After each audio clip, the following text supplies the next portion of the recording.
Oh man, what's going on, y'all? Jay on the Segway. Look, today's video is basically, it's just a ride that I took with some friends on some motorcycles. This ride was sort of planned, but totally unplanned as far as how many people were going to participate in this ride in particular. So me and my relative, we was like, hey man, let's go for a ride. All right, well, where are we gonna go? I'll let you be the decider. How about Fort Larned? He hasn't been there. I've been there before. He said, all right, bet. So the very next day, we all got up. You know, we all live in different areas. I got on my bike. I started to ride to meet him at a specific spot that kind of aligns with where he's going to be coming from. That way, we'll continue to drive and ride in the direction that we want to go in the first place. On my way there, he calls me. He's like, hey man. I was like, what's up? He said, change your plans. Sort of. I said, what do you mean? He was like, I got some extra baggage with me. I said, I bet. 3 more pieces of baggage. I said, I bet. So we all decided to go to Fort Larned.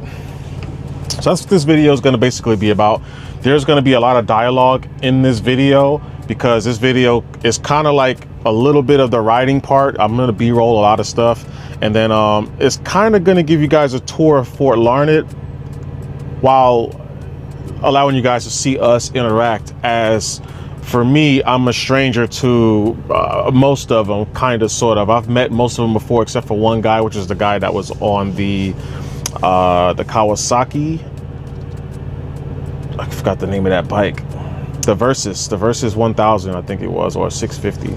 I think his name is Kevin Larson, if I'm not mistaken. Really cool guy. All these guys in this video is super cool. So I'm going to show you guys our interaction, some Fort Larned, and then we'll close the video out.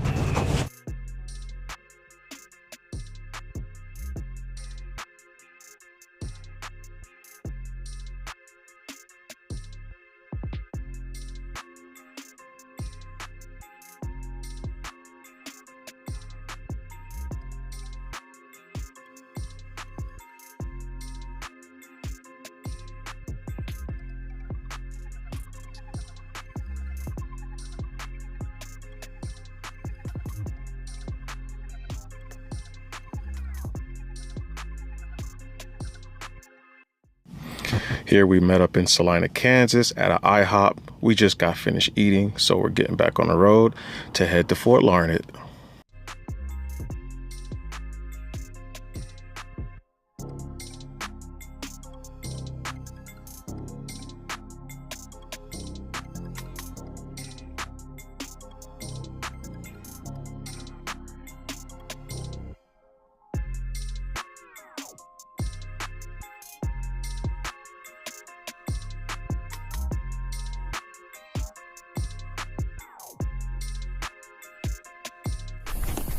Fucking 14 months.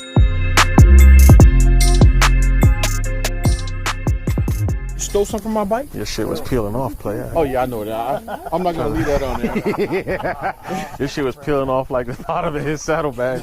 Yeah, it's been doing it for a minute. It ain't really good for that material. Surface, and definitely not for curves. I don't know, but I'll never hit my fucking front brake like that again. Damn.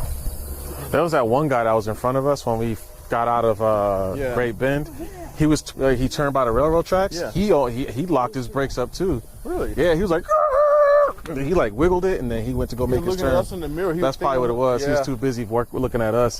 He didn't. Cops were out pretty good there. Yeah. That's always here though. Was that one that was following us in the pickup? I didn't realize that until he passed. Yeah, like I seen him, but I was like, we were going like 68 at that point, and I'll be going 71 in the semi, and they never pulled me over. I was surprised he turned around. I was like, is he turning around for us? Yeah, I was like, it's impossible. I was like, this is going to be interesting if he pulls us over, because what are you going to say? We were speeding? This? We're all driving together, you know?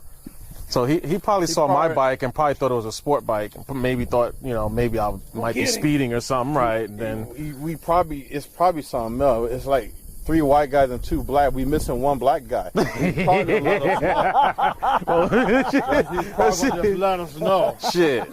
He just was there, and I was just like, you guys are missing one. I was like, I just want to hear what you're going to say, because I was like, let's see, what are you going to say? We don't have seatbelts on? I mean, I just thought it was funny. I might have shocked him. Yeah?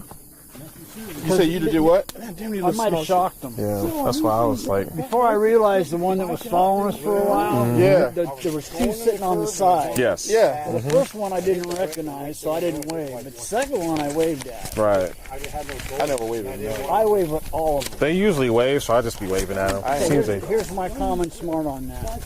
Okay?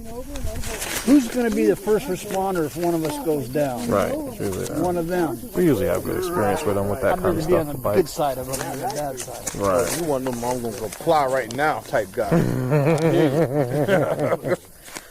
I get a lot of waves from them though when I'm riding. Hey, guys. This is awesome. Yeah, this is cool. And we can go in these buildings. Now, I can't believe how well.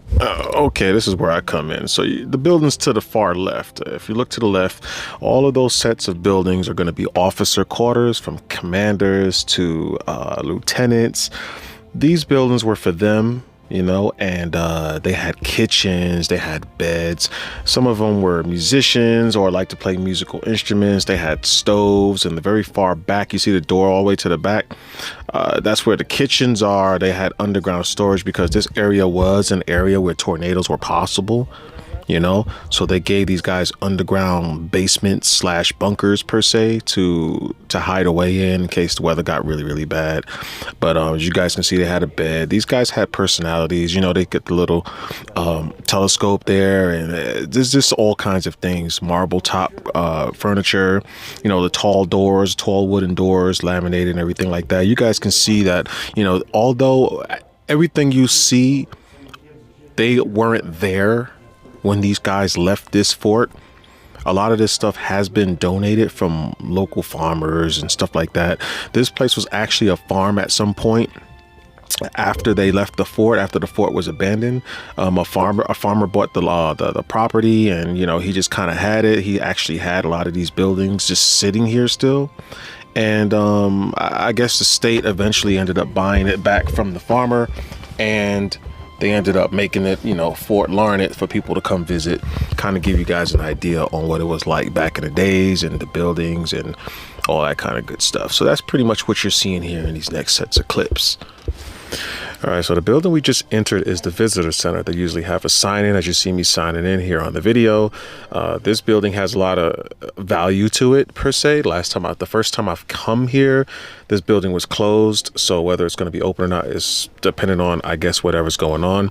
But anyways, this visitor center gives you all the historical information on this local area, the soldiers, the way of life of the soldiers, the way of life of the locals, materials found in this area, you know, typical things that were performed here, all kinds of stuff. You guys can buy museum stuff like shirts, as you guys can see, trinkets, maps.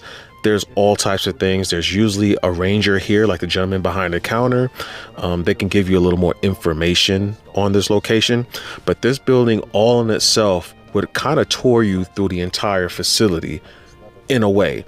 Like I said, there's a lot of valuable information here. They even have a movie room in the very back that you can watch that'll basically go over the timeline of Fort Larned. So there's a lot of things to check out here. Guys, if you're ever in this area, come to Fort Larned, check everything out.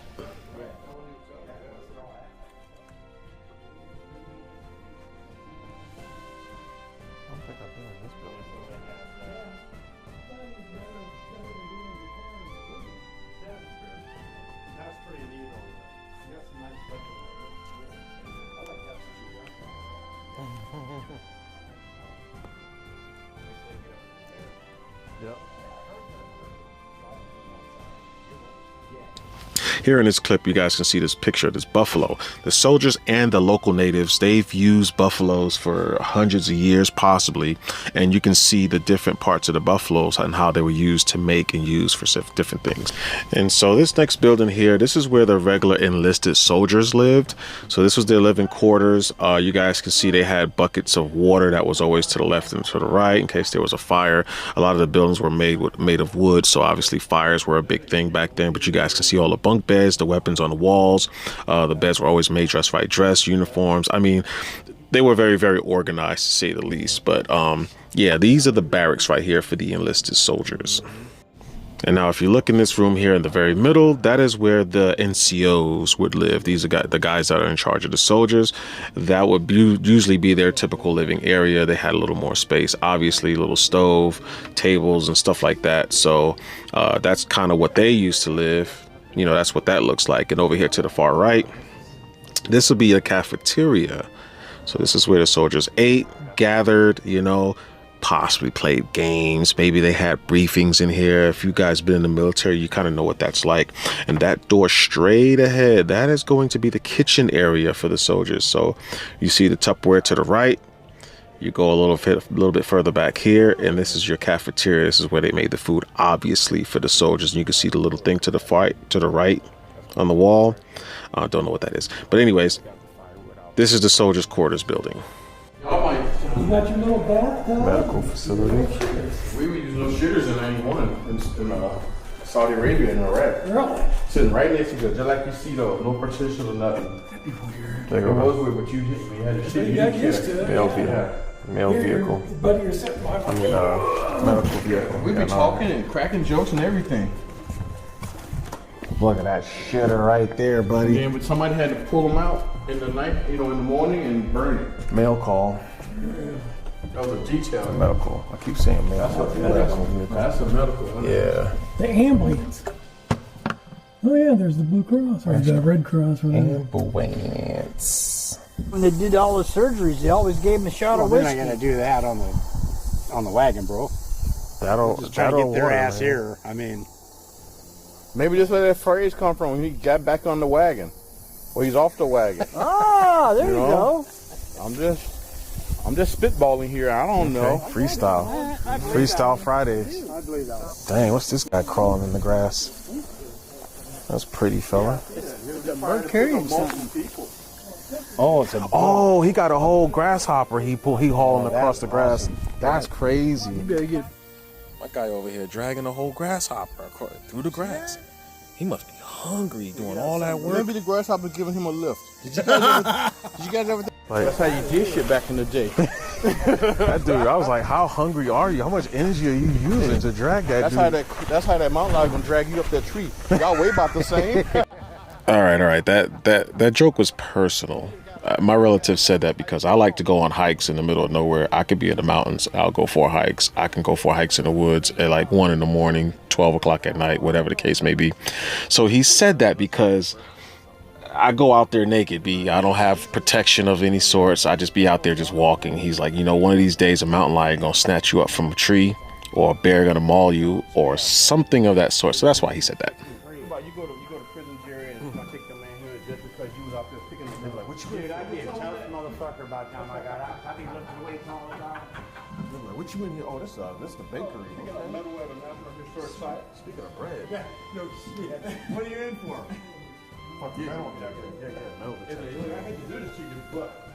Yeah, he was in here working last time. It's good in Germany. He gave me like a letter. Yeah, I wish I learned that job instead of when I did learn in Germany. Really? That's hard work, man. I know, but it's salt. That's what they do in the Stuttgart area. That's a wood chipper. Oh, it is. Have you guys talked about that? You and Jerry? Now, this next building was something, it was a little interesting because we walked inside and it was sort of like a classroom setting. Obviously, they had the little benches like this, or at least these were the furniture that was in the building when we came here. Who's to say that this was the furniture that they actually used back in the day?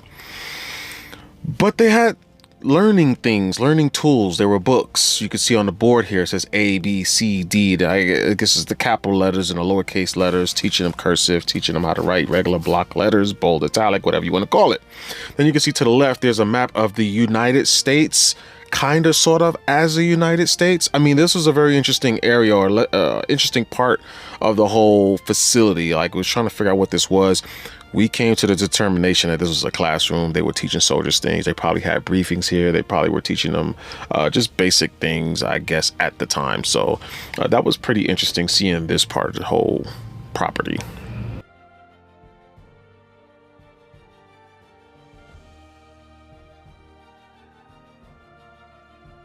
All right, so this building up ahead, this is what we figured out was like the prison slash jail slash you've been a bad boy, so you're gonna go in this building. To the right of this building was like a little shack. That shack, I'm assuming when you open it or when you look at it, it looks like solitary, right? Like, so if you were really bad and they wanted to put you by yourself, they put you in that little box. Right here on the floor in that latch, when we looked down into the latch, it was basically just a basement. Now that could have probably and more than likely been used to as a shelter. Let's just say the weather got really, really bad. Maybe they would go down inside of there. I have a lot of questions about this building because usually in Europe, the holes in a building like this would be a defense mechanism. Soldiers would have arrows or guns, rifles, and they'd be able to poke them through the holes. And if the enemy is trying to attack them, they would shoot through the holes and the building would provide protection against other, you know, ammunitions that may be used against them. Then they got the upper deck in that building, which I thought was probably used for like maybe the shorter soldiers can get lifted up there and they can have, you know, little second floor defense mechanism. So it was very interesting kind of seeing all of that. All right, so this next building here, and I would like to have the guys talking so you guys can hear what they're saying, but I don't want to, just trying to figure out a balance with the video. But as you guys can see here, this is where you get your liquor and your canned goods and your meats. You can see the meats hanging up from the top. This was the place, molasses. This was the place where you would get your supplies for food. All your perishable items would basically be in this room right here. So they had an extensive, I mean, based off of all the stuff that you can see, like I said, whether this stuff was originally here or not, it does give you guys an idea on what these guys were dealing with. The little paper on the wall will let you know, okay, this is what we have in store. This is how many we have of each item. Very extensive. Oh, so they just kind of let you know what they got on hand and how much of it. Allspice. Salmon. Salmon. Oh, that's. See, I like that kind of shit sitting in the corner of my house. Your house would look crazy as hell. Must be where the alcohol is. Oh, we got cans. This the alcohol place? Oh. We got cans. Oh, we got that boom boom stuff. Man. We got the fuck around and find outs in here. What we got here? Oh, little saddles. Look like some saddles. Oh, ammunition cans.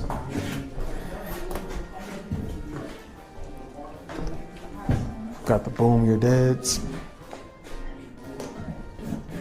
Man, that's a lot of. Got the ammo. Yeah. This must have been what they stored the black powder. Right. And wadding. It's got like a little information board here telling you how this thing works. 12 pounder. It says extreme range is 1,200 yards. After 3 or 4 rebounds, the shell bursts into some 12 or 15 fragments, which are thrown 300 yards. But that's not the shell. That, the only thing I don't see is the camper. Oh, wait a minute, it's both. Elevation Is it range. that is. So you got a powder and a ball. This room was very interesting because there was a mixture of things, like the lockers ahead. You know, it says trousers and the tops and the bottoms and stuff like that. And this just seems like a room that just had things in it. Like you could see some of the carts here that were horse-drawn, obviously. The buggies. They have some lumber in the back side where that very well lit, sunlit window is in the back. They had covered wagons, covered canyons. So I'm thinking this whole room was just a room of just storage. There was no known purpose for this exact room. So we're going to just leave it like that. All right, so you come in this building and this is going to be the last building. I couldn't tell what this room was specifically either. I think this was just another room that they went on ahead and put a theme in here, so you can guess, because to the far right it looked like mail called and it looks like a CIF. There wasn't no clear idea on what this room. You got the little teapot. I mean, there was a lot of stuff going on in this room. So I couldn't really tell, but it's kind of like CIF basically. I mean, for the most part, you guys see all the gear. You see trousers, you see shirts, you see hats in the back wall. You see undershirts like t-shirts, the white shirts to the left. Looks like to be some silverware on the top right corner. I just didn't really know what was going on here. So, but then on the far right, it looks like a mailbox or some sort of a mail sorter. So I don't know. Yeah, excuse me for continuing my Garmin watch. It is recording telemetry data for this video. Shout out to DJI and Insta360 for giving us that option. So I had to pull forward. Obviously I was the last one to pull forward. The guys pulled over for a photo op. I kind of showed up late for the photo op. So anyways, we went on ahead, did the photo op. We left for Larned. Then we went on ahead to get something to eat. Everybody was hungry. So we found this really nice restaurant in Larned, Kansas, which is basically the nearest town to Fort Larned. Very, very good food. The guy who owns the place represented it very well, had very good seasonings. And then we left the place after we finished eating. Started to head home. Now this ride was very interesting because me personally, the night before, I had some battery issues. I have an AGM battery, or I had an AGM battery, which is very heavy for a small battery. And that battery was completely dead because I forgot to disconnect my drone battery charger from the cigarette lighter, which is a hot input. You know, it is a hot port on my bike. Anyways, 10:30 at night, I go to check the battery, so I go to turn the bike on. Bike had nothing. I was like, all right, I need a new battery. I looked at Walmart online. Walmart was open till 11. I go to Walmart, I see AGM batteries. I was like, ooh, yeah, $79. Not too bad. It wasn't an expense I was expecting to spend on the battery or on the bike at the moment, but I did it.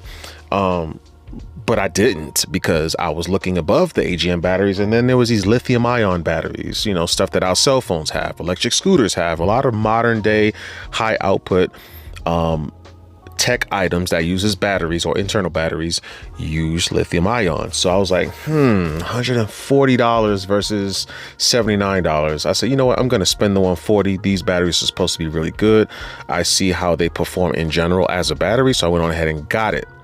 Took it home, guys, and I get to check out it felt like it was just a box. So I asked the girl, I was like, okay, I paid for the item, where's the battery? She's like, oh, it should be in the box. I said, impossible. She was like, no, it's in the box. I said, all right, bitch. So I put it in the bag, went home, opened the box up, and thought I had a dummy battery in the box. The battery is so freaking light. Measured the battery, it was 3.96 pounds. The AGM battery was 14.7 something pounds. That's a big difference. Anyways, I installed what I thought was a dummy battery into my bike, fired the bike on. The bike fired up so fast, like it had like a supercharge sending energy from the battery to the starter to fire up the bike. I was extremely impressed, not to mention the super light battery that it was. So I was messing around with my bike all night. By the time I got in bed, got my gear ready, put my camera mounts on the bike, it was early in the morning. I only got about 2.5 hours of sleep, maybe 3 hours of sleep. Got on a bike and rode with the guys. So I started to get tired as we was doing this ride. So me and the guy with the Kawasaki Versys 1000 or 650, sorry, me and him ended up kind of riding off, and we left the other guys. There was 3 of them in the back, so they all were going to the same place. Me and the guy with the Versys, he was going where they were going, but you know, he's more of a faster rider. So we got on this interstate, and I was cooking because I was tired, guys. So without further ado, guys, that's all I got. I really appreciate you guys for watching. If you made it this far, please hit the like button, subscribe. If you like what I got going on this channel, I do a lot of things. I make videos on different cameras coming out, new tech. I make video shorts for people who have questions on something that I made a video on, to give them a better insight on what the answer is, if they can see it visually. Some people learn visually. So if you like what we got going on here, hit the like and the subscribe button, all right? And I'll see you guys in the next video. Thanks for watching.